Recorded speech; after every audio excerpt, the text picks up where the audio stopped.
আপনি জানেন কি কোন বয়সের গরু অল্প সময়ে মোটা তাজা হয়? যদি না জেনে থাকেন তাহলে আজকের এই ভিডিওটি দেখুন।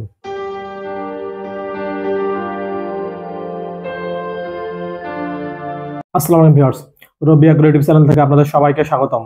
অনেক খামারি ভাই বোন সামনে কুরবানিকে উপলক্ষ করে গরু মোটা তাজাকরণ করতেছেন বা গরু মোটা তাজাকরণ করার জন্য নতুন করে গরু কিনতেছেন।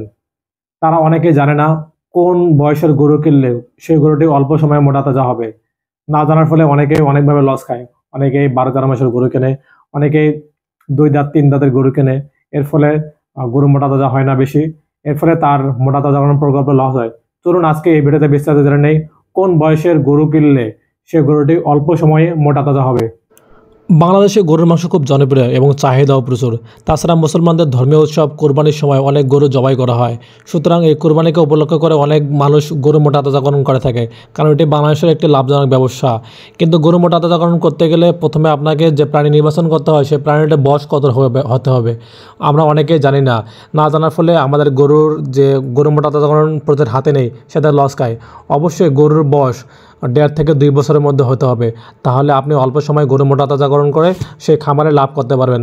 তাছাড়া অনেকেই বেশি জাতের বা বেশি বয়সের গরু কেনে, এর ফলে সেই গরুতে তা মোটা তাজা করতে পারেন না, এর ফলে তিনি লস খান। এবং অবশ্যই গরুটা 1.5 থেকে 2 বছরের পাশাপাশি শঙ্কর জাতের হতে হবে। ভালো জাতের গরু নির্বাচন করতে হবে।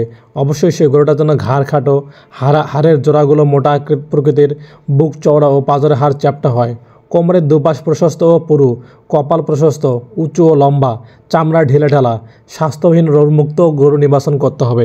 তাহলে আপনি অবশ্যই অল্প সময়ে যদি 1.5 থেকে 2 বছরের গরু কেনেন, তাহলে মোটা তাজা করে সেই খামারে বা সেই গরুতে লাভ করতে পারবেন।